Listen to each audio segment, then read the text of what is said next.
What's for tea? Chicken keeps. Okay. Probably noticed it the last few days. Oh, for a long time I've been making reference to these people, but the last few days I've been making a few videos relating and quoting and referencing Dr. Martin Luther King Jr. and Malcolm X. Now, I did incorrectly quote that Dr. Martin Luther King was Muslim.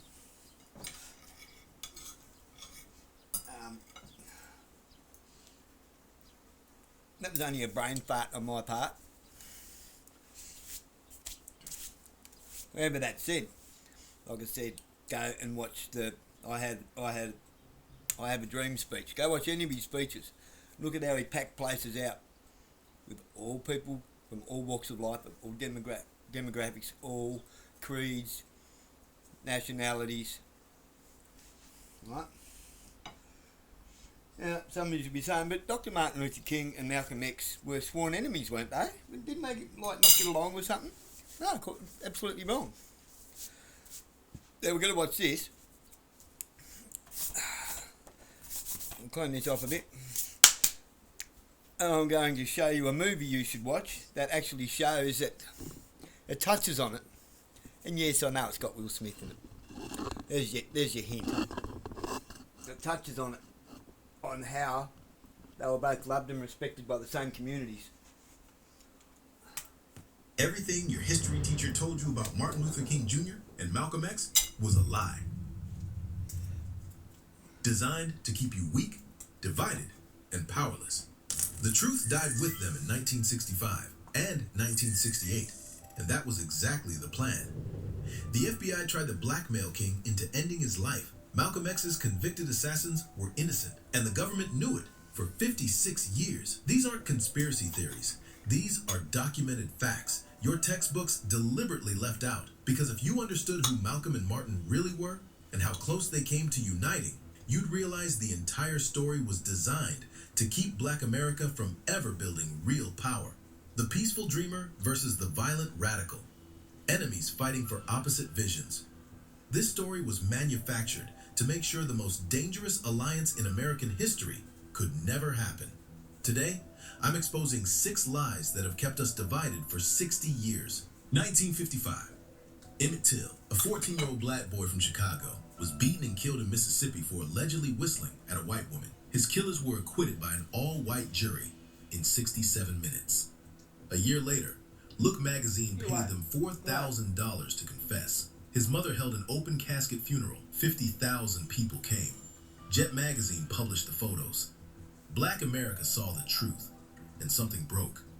This was the America where entire black communities were burned to ash while police watched, where a black child could be killed and his killers could profit from it. Into this stepped 2 warriors who would terrify the power structure more than any foreign enemy. Malcolm X and Martin Luther King Jr. The system made sure neither would live to see 40. Before we continue, if you believe these hidden histories need to be told, subscribe to Black Stories Untold and help us spread the truth they don't want you to know. Now, on to the lies white America has been feeding you for 6 decades. Lie number 1. They were total opposites. Your history teacher gave you the easy story. Martin was good, peaceful, patient. Malcolm was dangerous, angry, violent. Secret FBI documents prove the Bureau created this division on purpose. FBI agents running COINTELPRO planted fake stories claiming Malcolm called King a traitor. They sent anonymous letters trying to start fights. Remember what I said earlier in one of the earlier videos? And the CIA infiltrated the Black Panthers, who infiltrated the Black movement? Ha FBI memos from 1964 spell out their goal: prevent the coalition of militant black nationalist groups, and prevent the rise of a messiah who could unify and electrify the militant black nationalist movement. Malcolm and Martin weren't opposites. They were 2 sides of the same revolution. When Malcolm said, "by any means necessary," in June 1964, he was responding to 4 black girls: Addie Mae Collins, Cynthia Wesley, Carol Robertson, and Denise McNair, killed by a bomb at Birmingham's 16th Street Baptist Church. Malcolm argued black communities had the right to arm themselves when the government wouldn't protect them. King's nonviolence was equally strategic. In Birmingham 1963, he filled the jails with protesters until businesses couldn't function and the city started bleeding money. When Bull Connor unleashed dogs and fire hoses on teenagers, the images exposed American brutality worldwide. Both men understood power, and the moment their hands reached toward each other, both had to die. Lie number 2. Malcolm X was just an angry militant. Malcolm Little was 6 years old when his father's body was found on streetcar tracks in Lansing, Michigan in 1931. The family believed violent extremists from a hate group called the Black Legion killed him because Earl was organizing for Marcus Garvey. The insurance company ruled it self-inflicted to deny benefits. His mother struggled alone with 7 children. In 1938, she had a mental breakdown and was committed to Kalamazoo State Hospital for 24 years. Malcolm was 13 when he and his siblings were scattered into foster homes. At age 20, Malcolm was sentenced to 8 to 10 years for burglary. In prison, he copied the entire dictionary by hand, read Kant, Schopenhauer, Nietzsche, transformed himself from a street hustler into a scholar who would speak at Harvard and Oxford. When he joined the Nation of Islam in 1952, he built an empire. The NOI had about 500 members. By 1963, Malcolm grew it to 100,000. He recruited Muhammad Ali, founded Muhammad Speaks newspaper, reaching 600,000 circulation. He was building black power that didn't need white approval. But here's what destroys the angry militant lie. In 1964, Malcolm left the nation and went to Mecca. He wrote, "I saw tens of thousands of pilgrims from all over the world. They were of all colors, but we were all participating in the same ritual, displaying a spirit of unity and brotherhood." He founded the Organization of Afro-American Unity and started building bridges. In January 1965, while King was locked in a Selma jail, Malcolm, when data comes at you fast, come up with answers even faster. SAS Via. Hey, Pumps.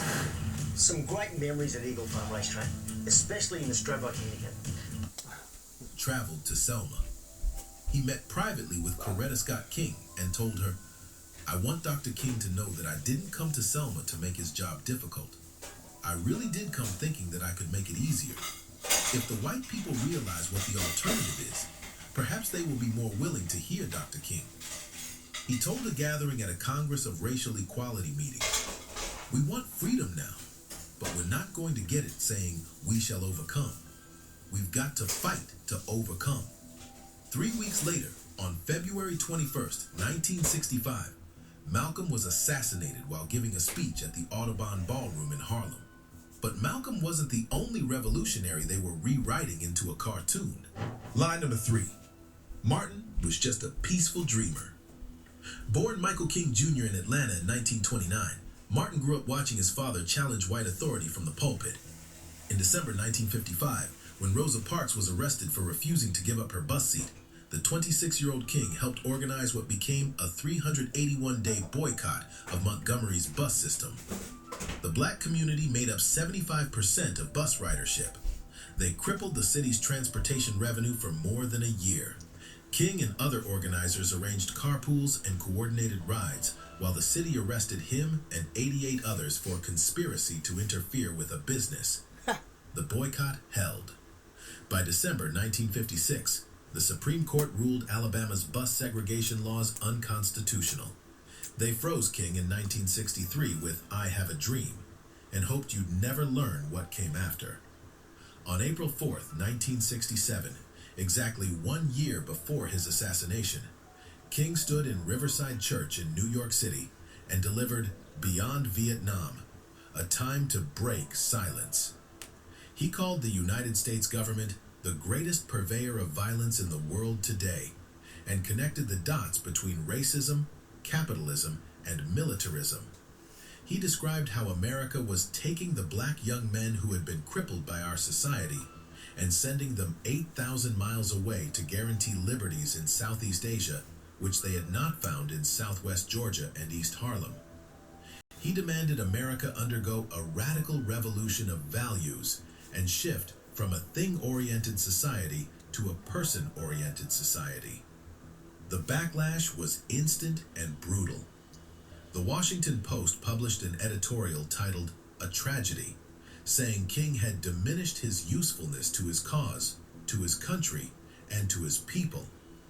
The New York Times accused him of linking two public problems that are distinct and separate. The NAACP passed a resolution condemning King's anti-war stance. Civil rights leader Ralph Bunche accused him of making a serious tactical mistake.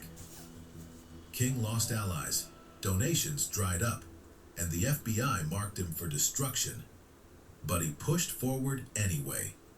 In December 1967, he announced the Poor People's Campaign, a plan to bring 3,000 poor people of all races to Washington, D.C. to occupy the National Mall until Congress passed an economic bill of rights guaranteeing employment, a living wage, and housing. They would build Resurrection City, a shantytown on federal land, and refuse to leave until their demands were met. This wasn't about asking nicely anymore. This was about forcing the government's hand through economic disruption. King was killed in Memphis on April 4th, 1968, while organizing striking sanitation workers. But here's the lie that made it all possible. The lie that kept these two giants from ever joining forces. Lie number 4. They hated each other. March 25th, 1964, U.S. Capitol Building. Malcolm X and Martin Luther King Jr. met for the first and only time. Both were attending Senate hearings on the Civil Rights Act. After King finished the press conference, Malcolm approached him in the hallway. They shook hands, exchanged pleasantries. Photographers captured one image of them smiling together. The entire encounter lasted less than a minute, but the media spun this into a decades-long rivalry that kept Black America divided over whose tactics to follow. Secret FBI documents reveal the truth. The Bureau worked deliberately to prevent any alliance. COINTELPRO memos from 1964 describe operations to prevent the coalition of militant Black nationalist groups, and specifically to keep Malcolm's followers from joining forces with King's movement. After Malcolm's assassination, King wrote to Malcolm's widow, Betty Shabazz, "While we did not always see eye to eye on methods to solve the race problem, I always had a deep affection for Malcolm and felt that he had the great ability to put his finger on the existence and root of the problem." By early 1965, both men were moving toward the same revolutionary understanding. Malcolm was reaching out to SNCC organizers like John Lewis and Fannie Lou Hamer, offering his organization as support for the more militant civil rights workers who were tired of getting beaten without fighting back. King was connecting domestic racism to American imperialism and calling for fundamental economic restructuring. They were converging on a shared truth. The enemy wasn't just segregation laws, but the entire capitalist system that required Black oppression to function properly. Imagine if they'd united. Malcolm's organizing with King's authority, Malcolm's international connections with King's churches, Malcolm's self-defense with King's ability to expose white violence. That would have been unstoppable. The government knew it. That's why neither man lived to see it happen. Open Universities Australia, here to guide you there. Lie number 5. Their deaths were tragic coincidences. The FBI began watching King in December 1955, the exact month the Montgomery boycott started. By 1963, FBI Director J. Edgar Hoover had personally authorized wiretaps on King's phones and bugs in his hotel rooms. On November 21st, 1964, just days after King won the Nobel Peace Prize, the FBI mailed an anonymous package to King's home. It contained a tape recording of King in various hotel rooms obtained through illegal surveillance. The letter that came with it, later confirmed to be from the FBI, was read by King and his staff as a threat, telling him to delete himself before accepting his Nobel Prize. One line read, "There is only one way out for you. You better take it before your filthy, abnormal, fraudulent self is bared to the nation." the United States government tried to drive Martin Luther King Jr. to end his life. That's not speculation. That's documented fact the FBI admitted to. Malcolm was equally targeted. FBI files show the Bureau had planted informants inside the Nation of Islam since the 1950s. After Malcolm left the NOI in 1964, surveillance got even heavier. On February 21st, 1965, Malcolm was assassinated at the Audubon Ballroom. 3 Nation of Islam members were arrested: Talmadge Hayer, Norman 3X Butler, and Thomas 15X Johnson. During the trial, Hayer confessed to the murder, but testified that Butler and Johnson were innocent and that his actual accomplices were not even on trial. Despite his testimony, all 3 men were convicted. Butler and Johnson maintained their innocence for decades. In 2021, 56 years later, a New York judge threw out their convictions, calling them a miscarriage of justice. The government knew they were innocent. They let 2 innocent black men die in prison to hide the truth about who really killed Malcolm X. King was shot on April 4th, 1968 in Memphis. James Earl Ray was convicted of the crime. But in 1999, the King family brought a civil case seeking answers. After a month-long trial, a Memphis jury unanimously found that King was assassinated as the result of a conspiracy involving the Memphis police, organized crime figures, and government agencies. Lloyd Jowers, who owned a bar below the rooming house where Ray allegedly shot from, testified that he was paid $100,000 by a Memphis produce dealer with organized crime connections to help arrange the assassination. Both men were under constant FBI surveillance. Both were targeted by COINTELPRO. Both were deemed threats to national security, not because they were violent, but because they were effective at organizing black people to challenge the system. And the government benefited from both deaths. Lie number 6. Their legacies are taught accurately. Nope. After taking the lives of Malcolm and Martin, the government did something more clever than erasing them. They rewrote them into harmless symbols. Malcolm got frozen as the angry militant, his intellectual growth after M.L.K deleted from textbooks. His final year reaching out to civil rights groups, building coalitions, and developing international solidarity networks? Gone from the story. They kept just enough of his militancy to scare people away from actually studying his political analysis of capitalism and imperialism. King got sanitized into a safe dreamer. His 1967 condemnation of America as the greatest purveyor of violence in the world? Erased. His demand for a radical revolution of values that would dismantle capitalism? Ignored. His Poor People's Campaign calling for wealth redistribution barely gets a mention. Corporate America now plasters his face on advertisements during M.L.K. Day sales, offering discounts in his name. They've transformed a revolutionary who died organizing striking workers into a mascot for the system he fought against. This serves a purpose. A divided black movement arguing over whether to follow Malcolm or Martin stays weak and predictable. The sanitized King allows white liberals to celebrate civil rights without confronting their role in capitalism and ongoing oppression. The demonized Malcolm lets the media paint any black person demanding self-defense as an extremist who needs to be stopped. Meanwhile, the FBI admitted in 2018 that they watched Black Lives Matter using tactics identical to COINTELPRO. The war on black liberation never ended. The methods just got more sophisticated. You've been lied to because the truth threatens power. Both understood racism, capitalism, and militarism were connected. Both moved toward unified action, combining moral pressure, economic disruption, self-defense, and international solidarity. Evidence strongly suggests government involvement, from surveillance and harassment to exonerated killers to the 1999 conspiracy verdict. To honor them means rejecting the lies. Read Malcolm's post-M.L.K. speeches. Read Beyond Vietnam. Understand their complete evolution. Refuse to choose between their strategies. Black liberation requires combining all approaches, protest and institution building. moral appeals and economic pressure, integration and self-determination, nonviolence and self-defense. Malcolm and Martin were killed, but their vision survives. Black people united across differences, economically independent, internationally connected, willing to fight for complete liberation by any means necessary. That vision still terrifies power, which is why we must speak it, teach it, and live it. If you want to resist the whitewashing of history, subscribe and share this video. Ooh, bet you that's triggering a few buttons for you. How do you like that? Recommendations. What's that?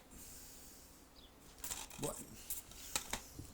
People go, geez, you're old, so old-fashioned.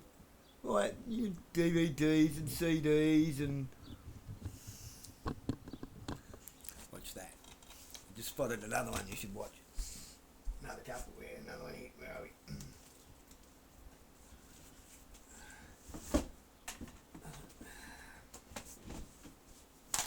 A whole bunch of you should watch. Is that? That's pretty accurate. Yeah, the parts played by Will Smith. I don't care what you think. Because it's only what you think. You've been told it that many times you believe it. Yes, Will Smith is a strange cat. So? How many different characters can you play before it starts to, you know? Watch that. Seriously, if you can get hold of it, watch it. Takedown. And my bifocals. I got my glasses fixed. The true story of the most wanted hacker in US criminal history. This, the trilogy of the librarian. You will be surprised. It's like a kids movie, but it ain't. It is extremely. There's so much of that in there, and that relates to Nazi Germany. I don't know where you'd find that. The Librarian Trilogy. Quest for the Spear, Return to King Solomon's Mines, and Curse of the Judas Chalice.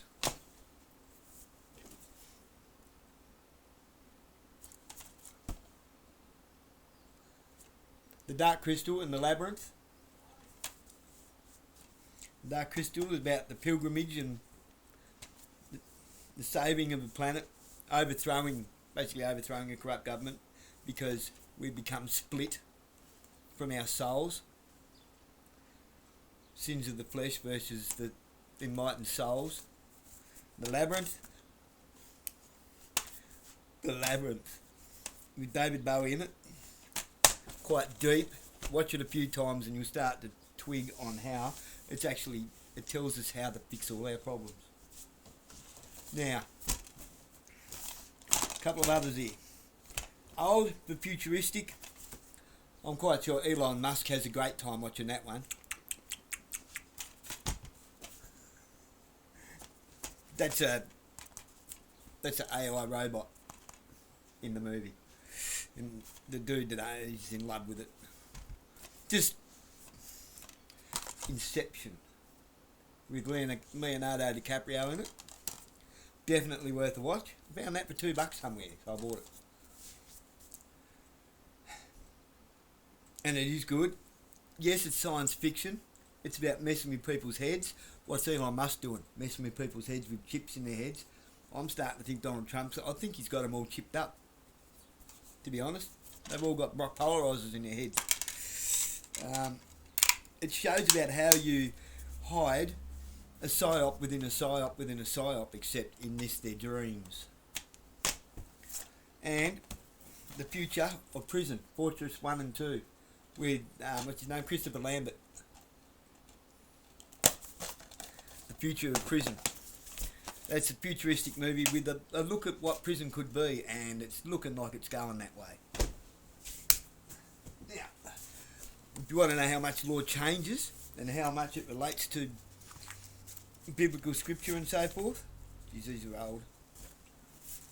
Public General Acts of Tasmania, reprint, 1826 to 1936. got volumes 4 and 5.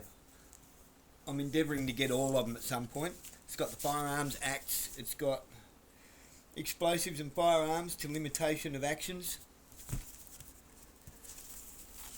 As you can see, they're very old. They're official. That's the real deal. The Honourable Andrew Inglis Clark, the Honourable A.G. Ogilvy KC LLB, the Premier of Tasmania of that time.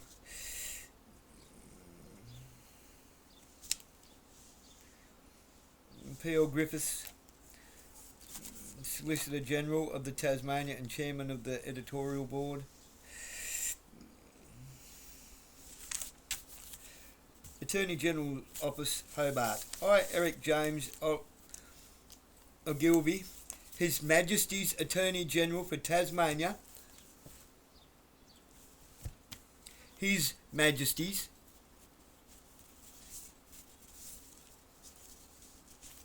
Attorney General for Tasmania do hereby certify that the reprint of the Public General Acts with amendments incorporated as contained in this volume of the publication to be published under the title of the Public General Acts of Tasmania reprint correctly sets forth the law enacted by the several enactments it contained therein as at the 31st day of January 1936, given under my hand at Hobart this day on June 1937. The Attorney General with his signature. Now, I've already found something wrong with it. Law is spelt with a lowercase l, which means it's like God and God. God with a capital G and God with a lowercase g. God with a lowercase g. God with a capital G. Get it? God with a capital G. Law is spelt with a capital L in there. Read Deuteronomy 6, 5 to verses 5 to 7, chapter 6. Definitely read that. I'm not going to read it to you. Look it up, Google it. And you will learn a little something about law and the rule of law and upholding the rule of law. Yeah. So I'm not through my ass. I do my research. My real research. I don't care what any cop says. I don't care what any solicitor or barrister says. At the end of the day, I'm convinced that we all must atone and we all must be judged at the end of our day. At the end of our time. I believe that like with everything I can muster. There's no way you'll convince me otherwise, and I used to live otherwise. I wasn't indoctrinated to find God or to force-fed God. I'm not baptised officially or christened. I went to a Catholic private school, a convent school, because of the high level of education compared to the public schools. The high level of education that came with moral ethics and Christian values. Even though both my parents, well, mum's into witchcraft, dad's a drunkard, a violent drunkard like Jake Damas. Is about the best explanation of a human being I can put to him. If Jake Damas and Chopper Reed had a love child, that'd be my old man.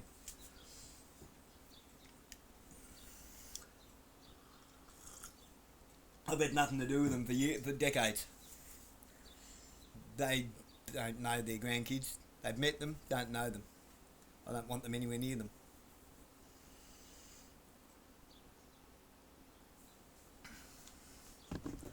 Because I'm not unhinged.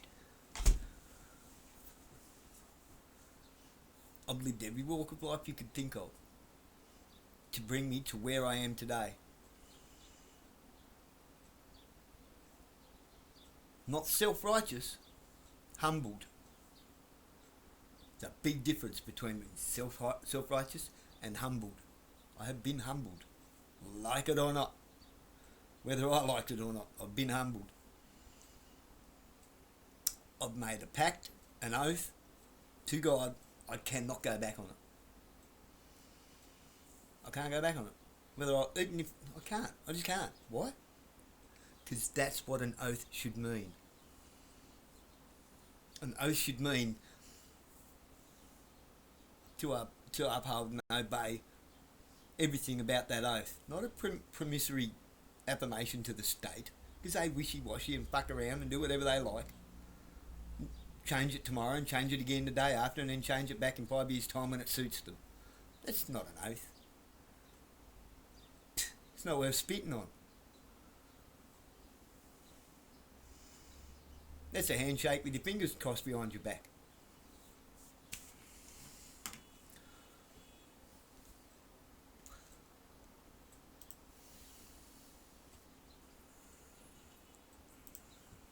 So are you a man of your word, and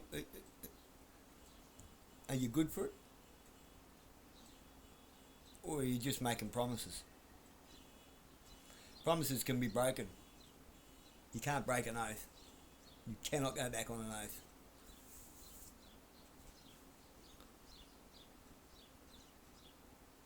That's called selling your soul. God bless you.